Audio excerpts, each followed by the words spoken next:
This weekend post, dodging and burning using luminosity masks. Hey everyone, I'm Scott Davenport and welcome to In Post. Thanks for joining me today. We're going to dive straight into today's topic, dodging and burning with luminosity masks. I took place in the Kelby worldwide photo walk with my buddy Spencer Pablo, and he took us to a whole variety of different murals through an area of North Park in San Diego. It's a neighborhood where there's a lot of art installations. And what I found as I was processing some of these images is because they have this, anime graphic art type look to them, using luminosity masks to do particularly the burning of the thicker black edges was just a quicker way to complete the photo to the way I wanted it to look. And I'll just show you this one example here. This is the after shot here. I want to show you before I'd done the dodging and the burning. And, it's not bad. It just, it still feels a little bit flat. And, the blacks are more like a charcoal gray. And then after, you can see that, the black edges and the dark areas get much, much deeper. And the whites are getting brighter and so forth. And so, what did we do to accomplish this? I could have dodged and burned, taken a pen out and, brushed all around those areas. But because the delineation, the lines between these various bright areas and dark areas were very crisply defined, it was faster and simpler, quite honestly, to use luminosity masks. Let me show you this graduated filter. And I've got a bunch of them kind of all stacked up down here at the bottom. So I'm going to tap on one of them. I'm just going to move it out of the way for a second so you can see. Actually, I can move it all the way down because this is just covering the entire photo. And there's just a bunch of them here. 1, 2, 3. Let me show you this first one here. I'll tap on this guy up here if it will let me do that. There we go. And I'm going to highlight and hover over that. And notice that the red areas of the mask are over the dark black lines.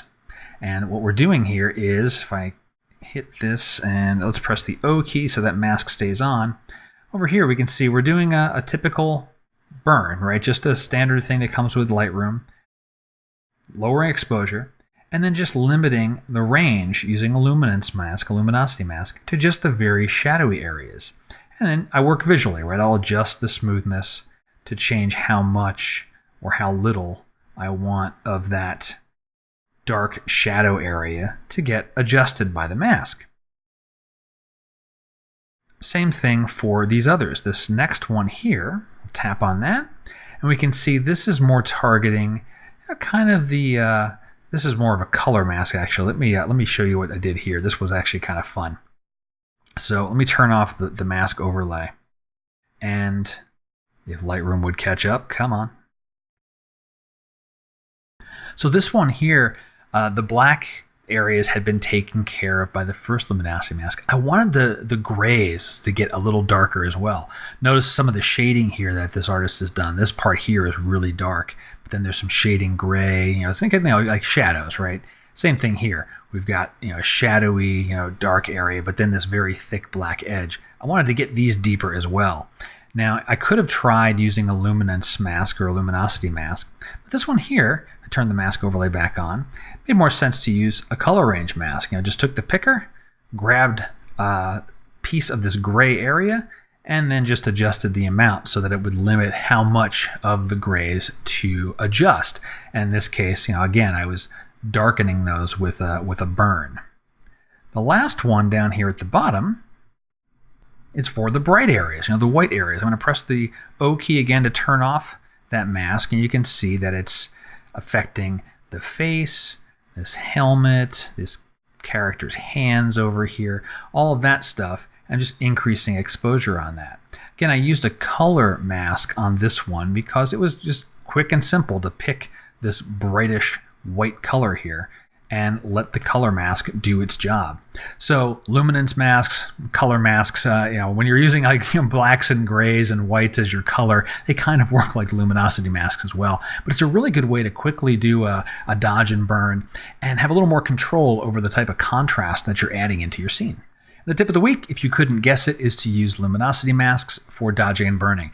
I don't think it works for every single photo. There are some cases where, when I'm working on a landscape, I need to get in there detailed and just use an individual brush and just paint in certain areas, highlighting certain things, upplaying them or downplaying them.